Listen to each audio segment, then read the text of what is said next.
Namaskar. Hello and welcome to PGurus channel. I'm your host Sree Iyer. Joining me today is Savio Rodriguez as we take a look at what is happening in Bangladesh and is there a possibility that some of this could spill over to Manipur, for example, or perhaps to the whole of Northeast. Certainly dark clouds over the Northeast. Let's welcome Savio Rodriguez. Savio, Namaskar and welcome to PGurus channel. How are you? Namaskar and pleasure to be on your channel once again. But before I start off, Sri, I want to take this opportunity to thank you in particular and the PGurus channel and all your viewers because tomorrow, August 13th, the Goa Chronicle completes 15 years of us being in our investigative journalism. We started off an idea in a small cafe in Goa, 15 years ago, just the three of us, Agraj, Myrtle, and myself. And today, after 15 years, Goa Chronicle is not only a brand respected in Goa, but is also a brand respected all over India and internationally as well because of our no hold barred journalism. And we have grown, Sri, primarily because of support from people and YouTube channels like you. And I'm eternally grateful for all your support at whatever time I've called you in the day or in the night to talk about a story that we have done and to amplify it through the PGurus channel. So I'm really indebted to you. Thank you so much, Sri. Savio, you are a bro. I mean, pleasure is all ours. It's fun to talk to you. Intellectually, we connect at a different wavelength. And I wish you all the best. We'll be again, surely meeting again when you'll be celebrating your 30th anniversary, bro. So looking forward and advance congratulations for that too. Thank you so much. Savio, Thank you so much. Savio, a couple of things that are really worrisome today. One is a government employee who happens to be a Hindu was forced to resign. Number two, the army was considered to be neutral, yet I have seen a video where the army, one of the soldiers, just takes a Hindu, the guy is begging for his life, and he just shoots him dead with five other army soldiers watching. So this place is going to hell in a handbasket. And I don't think Yunus has any administrative experience of how to control it. Just making empty statements is not going to work. The new home minister is apologizing to Hindus. What? After killing the Hindus, when are you going to effect something on the ground? How can somebody be forced to resign just because that person happens to be a Hindu? I mean, can I You know, ask, or can Savio, can you ask Owaisi to resign? well, I'd like for him to resign, but I don't think that that's going to be possible in a democratic setup. But OAC is somebody who has, he's been very true to his belief structure, and his belief structure and his party structure is that we are there to focus on the Muslim population, Muslims in India, and sometimes he outstretches himself to concern himself with Muslims in Palestine and Muslims out in Bangladesh. Now, the thing that is most worrying, and I think it's very important for us as a country, whether it is us as citizens of India or as the government, to understand that the plight of the Hindus in Bangladesh, in particular the Hindus, and why am I stressing on the Hindus? Yes, the Buddhists, the Christians are also in danger in Bangladesh because what you have is an Islamic radical mindset.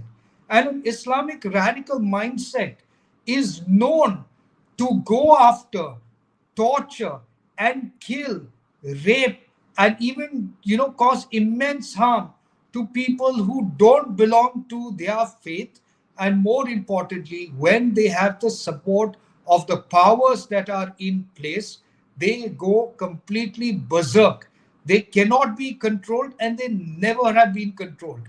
The idea that you can de-radicalize the radicalized is actually a folly because you cannot de-radicalize the radicalized. It's gone beyond the point. So today, as you and I speak, it is important for us to understand why, as an Indian, I should stand up for the Hindus in Bangladesh Because if you look at our entire global footprint, you have nations that are either Christian nations or Islamic nations or very few Buddhist nations. But in the Indian subcontinent, India is a nation that has got the majority of Hindus, thereby the term Hindustan.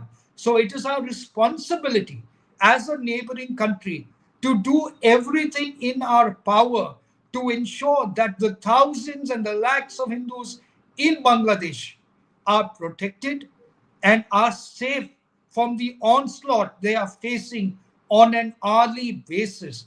You know, there has been this immense effort by people who support the Islamic radicals, who support the deep state, who support the CIA, to tell the world that what is happening in Bangladesh is not a genocide of the Hindu community. It is not yet a genocide, but it will get to being a genocide if we do not take strict action.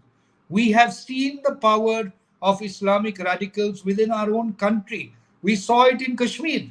We saw it in Kashmir when the population of the Islamic radicals grew exponentially. And thereby you had the Kashmiri Pandits who were tortured, who were attacked, who were raped, and who were thrown out of Kashmir. It is only after the abrogation of Article 370 there is some semblance of normalcy that is coming back to Kashmir, where some of the Kashmiri Pandits can return back and can consider it to be a safe place. Not completely, but at least the steps are made in that direction. You're going to face the same problem in Bangladesh because you have a person, Muhammad Yunus, who's the interim head of the Bangladesh government at this point of time. He is nothing but a CIA stooge and a plant of the Clintons, of the Obamas, who work very closely with the CIA and the deep state to foment trouble in nations that they want a hold in. And Sheikh Hasina herself has confirmed that through an interview that she has given.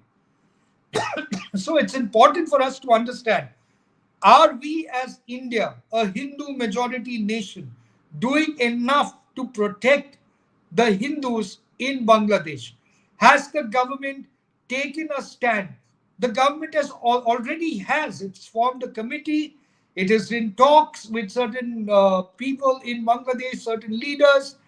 But is it enough? I don't think at this point of time we are doing as much as we need to gain that global attention and the global pressure that must come on Muhammad Yunus to tell them that no harm has to come to even a single Hindu in Bangladesh.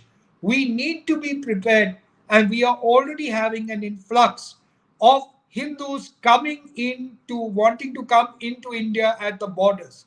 Of course, they will want to do that. They don't want to live in a country that does not value their rights as citizens of that country. And that is where the problem is. So, are we doing enough? I can't really say, because if you've lost one life of a Hindu in Bangladesh, when we as India have the power, have the strength of global influence to save that one life, then I think we are not doing enough, Sree. But I do believe that the government is working in that direction. It just needs to work more aggressively, more assertively, in order for us to ensure that the Hindus, the Christians, and the Buddhists are not harmed. In fact, Christian nations themselves, very few have started to talk about the atrocities that are happening to the Christians in Bangladesh. It is as though it is considered like when Taliban came into Afghanistan and there were certain people that were being targeted, the world remained quiet. You put a terrorist organization, which you termed as a terrorist organization, you walked away from there, and then the world remains quiet and accepts the fact that Taliban, an Islamic radical organization, is within its right to be in the government. So obviously, their idea, their ideology is what is going to be forced down upon people in Afghanistan as well. It's the same thing that's going to happen in Bangladesh. And again, just like CIA messed up Afghanistan, CIA is messing up Bangladesh and will mess up Bangladesh because you can't control Islamic radicals. They are there with only one agenda, and that one agenda is Islamic rule across the country. Either you submit to that rule, you convert to that rule, or you will be killed, or you will be left in a no man's land. And that's exactly what has happened to lakhs of Bangladeshis who have come to the border of India wanting to be free, wanting to be saved from the atrocities that are happening in Bangladesh.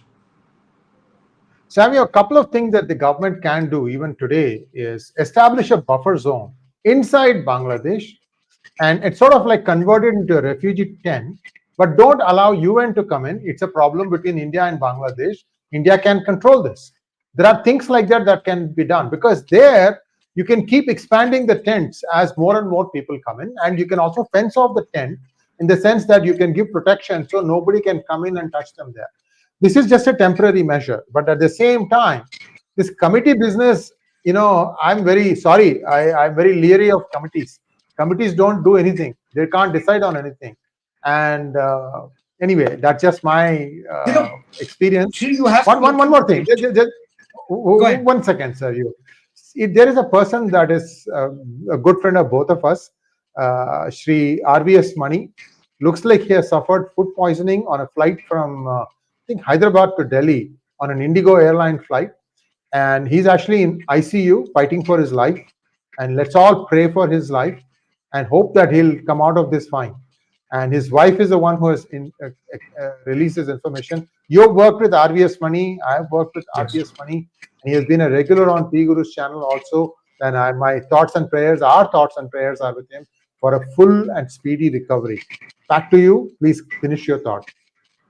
If you look at the video that has been on social media of the refugees coming to the border, and a lot of them are in knee-deep water, and you had the border security force gentlemen and personnel talk to them, and sort of calm them down. But that's the nature of their fear. Their fear is that if they continue to live in a nation that is driven by Islamic radicalism, you are going to be victimized, and nobody wants to be victimized. Everybody fears for their life, and they want to be saved, them, their children. There are stories, there are pictures of women being raped in Bangladesh, Hindu women being raped. There are news coming in where certain churches, or rather home-based churches, that are there with the evangelicals and the believers, or the conversion sect of the Christians, that have been destroyed. Yet the world has not opened its eyes. There are few global leaders talking about it, especially Israel has made a comment. The ambassador, the former ambassador, because he leaves today, made a mention about it in a tweet about the plight of the Hindus, But by and large, many in the global world need to open their eyes to the reality that is on the ground. The CIA put in a puppet. The puppet is going to be driven by the CIA agenda. He's not going to be able to control the Islamic radicals. There's going to be more trouble. And why is it important for us to keep a hold on Bangladesh, or to be aggressive and assertive for the Hindus in Bangladesh? Because if you know, the similar pattern happened in Manipur. And I'm saying this while there is no doubt that China is involved with organizations like the PLA Manipur, and has been able to infiltrate both Mighty and Cookie camps, or proscribed terror groups, or even insurgent groups, as you would call it. But the real player in that entire region of Myanmar, Bangladesh, and India, which is Manipur and Mizoram, is the CIA, because they do want to create a Christian nation in this region. Because you have an Islamic name, you have Islamic nations, you have Nepal, which is considered to be a Hindu nation, you have India, which is a Hindu majority nation, and you have Bangladesh and Pakistan, Islamic nation, Sri Lanka, Buddhist, Hindu, a combination of all. They need a Christian nation in this region.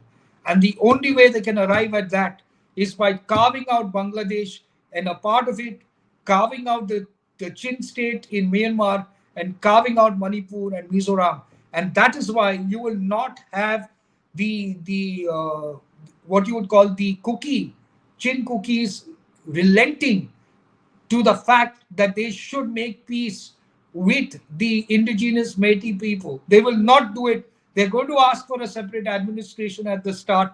They're going to look at a possibility, or they're going to be cajoled and sort of convinced that they can be a separate nation on their own. In fact, most of them who are on the ground will not even know the larger geopolitical game that they are a part of. They are assuming that they are fighting for their rights, fighting for the atrocities that happened. And yes, the atrocities did happen. But after the failure of us to pacify them over the last 14 months, you will see that this thing, the conflict which started primarily based on an ethnic conflict, which was spurred on by the narcotics cabal in Manipur, is slowly turning into a larger geopolitical game. And that is what's going to engulf most of the Northeast. We must understand that both China and the US are players that cannot at any point of time see India become powerful. And that is where you are really going to have a challenge in the weeks and months ahead. So unless we assert ourselves in Bangladesh, unless we assert ourselves in Manipur and resolve the conflict in Manipur, at the earliest, it's been over 15 months, you are going to see us, or the players or the enemies that are looking at creating a similar situation like Bangladesh in India, will be confident enough to strike at the very heart of India. They did it with the farmer protest. They did it with the CAA protest. They are not going to stop at it. Please look at the communications that are coming out from people very close to the opposition that will give you an indication to what their mindset is. You had a Hindenburg report come out. Now, while you might want to look into the aspects of the allegations leveled by Hindenburg, yet what has that got to do with the Indian stock market? That Rahul Gandhi has come out and said that that Indians should not have confidence in the Indian stock market. Was there a deliberate attempt to bring down the Indian stock market? But it didn't happen. And that's where the beauty of the Indian citizen is. They don't get swayed so easily. A couple of things. Number one, you said that there is presence of CIA in Manipur, but I have not read of any. I have not read any reports of any person being deported from India. So how can we claim that CIA is there? I'm just playing the devil's advocate. Okay, so let me explain this to you. In the intelligence circles, in the US and in other global intelligence circles, a couple of weeks ago, I was informed that there are certain groups. When I mean groups, I'm talking about NGOs, religious-based NGOs, that are linked to the Democratic Party of the US. The Democratic Party of the US is Biden's party. Okay, they are fueling the conflict to a large extent now in Manipur. Like I said, the conflict had different phases because we have not stemmed the conflict nipped it in the bud. You have now certain other forces working towards a larger game plan. Now, look at the foreign media that was there much before what happened on May 3rd, on April 29th in Churachandpur. The foreign media are the regular haunts that actually look at destabilizing or putting content that is negative towards India. Number three, let me give you another instance in the US that is happening. And for some reason, it's gone under the radar, again, because it is the Biden administration. There has been a sudden rise of illegal migrants in the US. A sudden rise 15 million. 15 right? million. That's a huge number. And that's come within the last term, largely during the 2 last years. term of Biden. Yeah. Right? Now, if you look at most of the funding happening, most of the funding by Biden administration is going to Christian organizations and certain Islamic organizations who function as NGOs, who are then formulating a pattern of ensuring that these migrants become legal citizens. And one of those ways of doing it is that they are giving them these cards to take care of their basic benefits, which is like a cash card, as if you would call it, or a debit card sort of a thing, where they, with these NGOs, hand it over to them. They give them their money that is required for them to survive. Some of them who are with the Christian NGOs get an option to convert themselves to Christianity that is prevalent in the US, and become a citizen in a matter of another 2-3 years. So Biden administration is relying a lot on illegal immigrants to create a voter base. It is in the same line, I'm saying over and over again. If there is to be a stopping of a conflict in the Indian subcontinent, and it is bound to happen with India being the target, because right now we are surrounded, and this is not a conspiracy theory, because I don't believe in conspiracy theories. But what I do believe is that you have to see the puzzles of the jigsaw and put them together, and you will arrive at a picture that is more or less what is the intent of the cabal or the deep state or the CIA in the Indian subcontinent. St. Martin's Island, which is the reason why Sheikh Hasina was ousted, is a very integral island as far as US's maritime related endeavors and security within this region is considered. They have to counter China. And to counter China, they needed the St. Martin's Island.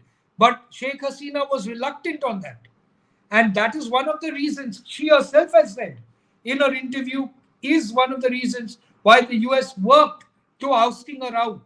And that is the game plan. The game plan is the war between US and China, which, again, surprisingly, many people don't understand, is controlled by certain members of the deep state that are playing both within US and China. And they want a war in the Indian subcontinent. Sri Lanka faced its own turmoil. Maldives faced its own turmoil with India. Now you have Pakistan, which is a state that's completely gone to the dogs. Now you have Bangladesh. And mind you, with Muhammad Yunus, Nobel laureate or not, it is going to go to the dogs as long as you give it into an Islamic radical's hand. They did the same talk about Iraq. They made a lot of noise about Iraq, the CIA and their news about Iraq. Today, they handed over Iraq to a government that believes that the marriageable age of a young girl should be 9 years.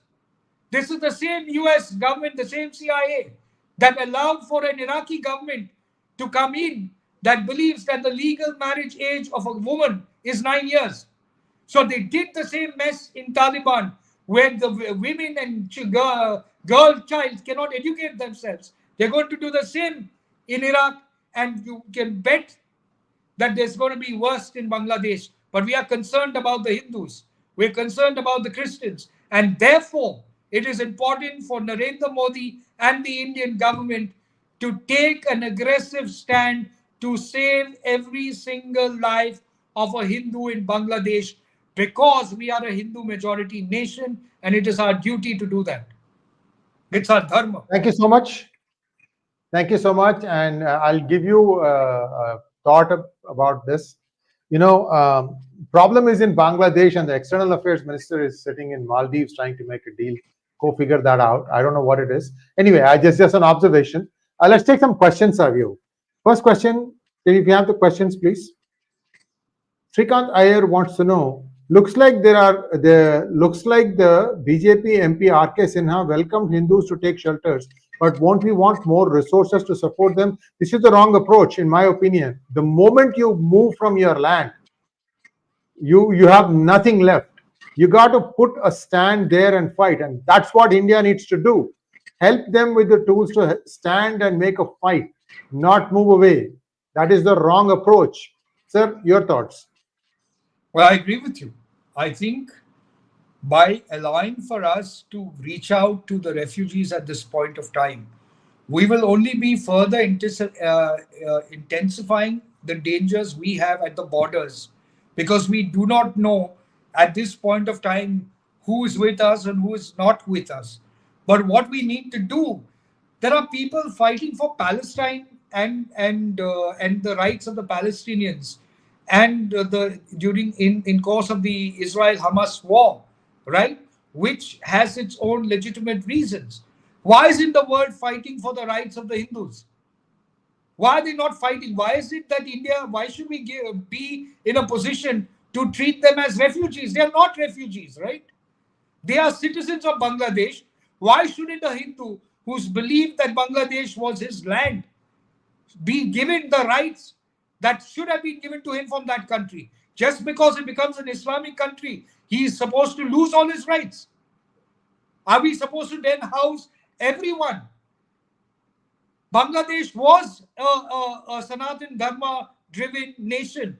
It was an Indic nation in the past, till it got Islamic radicalized.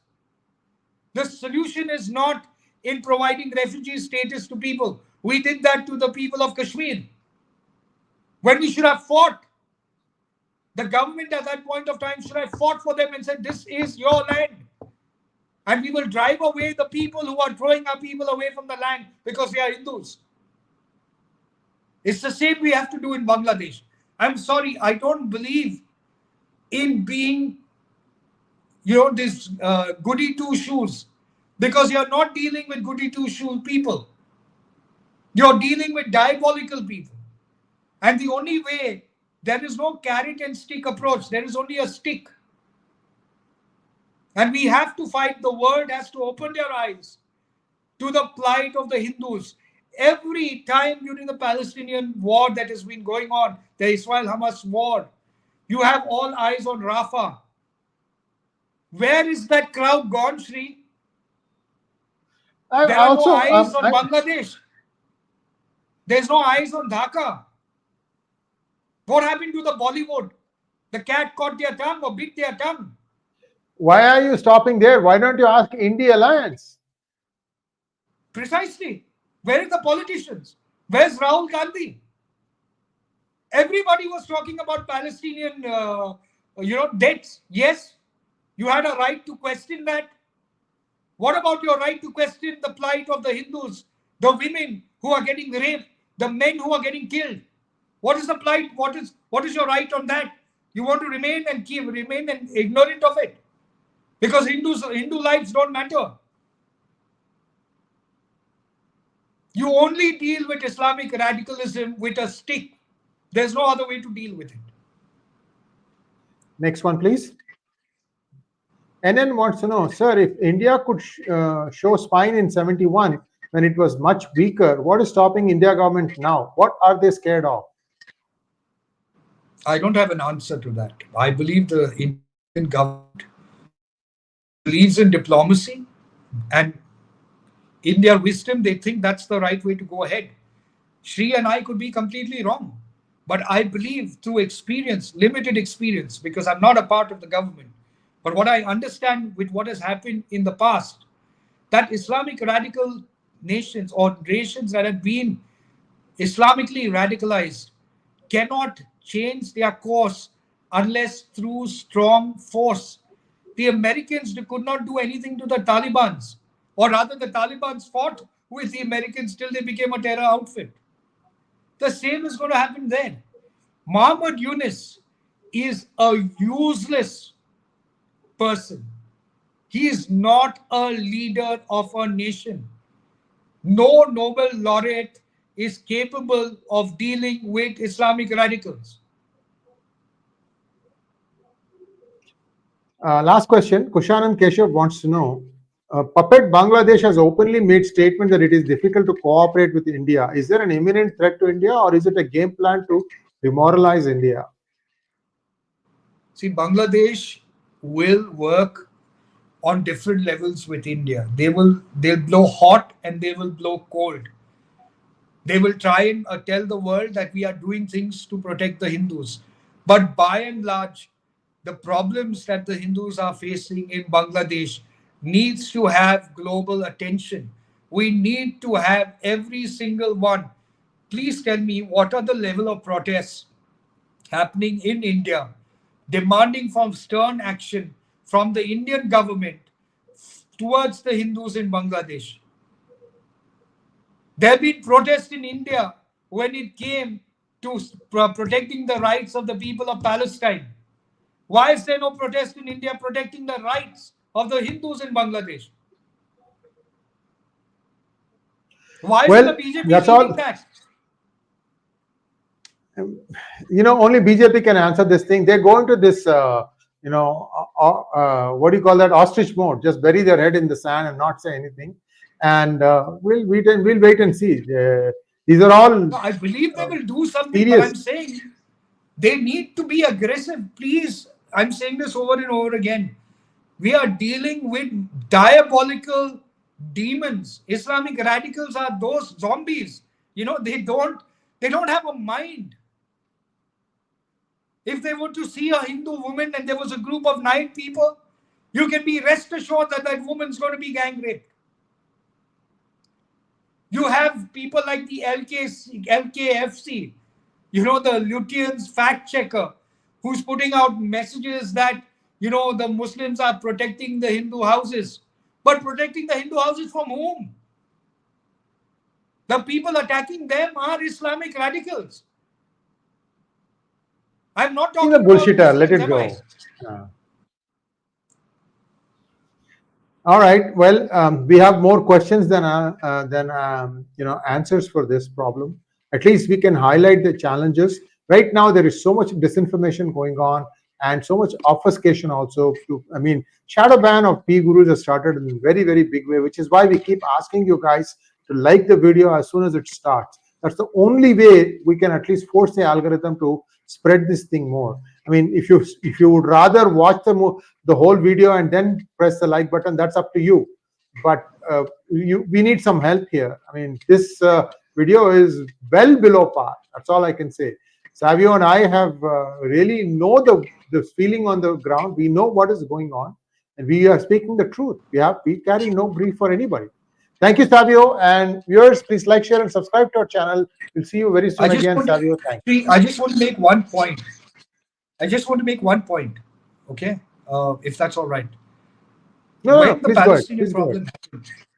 Palestinian problem happened, the church, in this context, the Catholic Church, actually, you had the Pope and certain Catholic Church leaders come out and talk about peace and maintaining peace in Palestine and Israel. How come there is not a single message on the plight of the Hindus in Bangladesh or the Christians? There have been some statements. Are you talking about the Pope or about Hindu dharmic leaders? They have some. No, the Pope. I'm talking about the Pope. Yeah. I'm talking purely about the Pope, because the Pope is a global leader. He has opened his mouth and the Vatican has spoken about the plight of the Palestinians. Why are they not opening their mouth and talking about the plight of the Hindus in Bangladesh? They're going to be slaughtered, Sree. They're going to be slaughtered. Well, sad state of affairs. All we can say is this is what the situation is, and it's high time India did something. I don't know what it's going to do. Certainly, this could be Modi's Waterloo. I have no doubt about that. Maharashtra, Haryana, Jharkhand, You can write them off. Today, the Hindu is pissed with the Bharatiya Janata Party. That's the thought I want you to leave. It's very unfortunate. Of course, it's very unfortunate. It's very unfortunate. So we'll see how this goes. Yeah. It's very unfortunate primarily because, you see, I believe Modi is somebody who's doing many things right. But on matters like this, okay, and yes, I understand that there has to be diplomacy. We can't just walk in and shoot people down by the Indian Army. No. But at this point of time, we need to put our foot down and say stop means stop. Stop killing the Hindus. Simple. Look, and every time I'm reminded, Sree, every time I come to the 1990 issue that happens, and when I talk to people about it, and I was young at that time, right? So I keep wondering, what did we do as a country to save our Kashmiri Pandits at that point of time? It happened in our own country. Yep. We didn't do anything.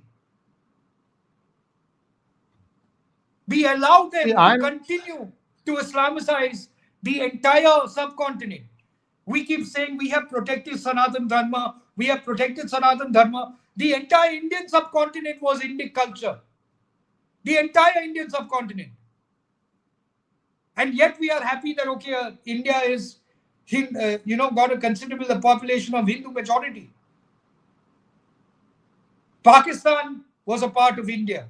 Bangladesh was a part of India. These were all Indic civilizations.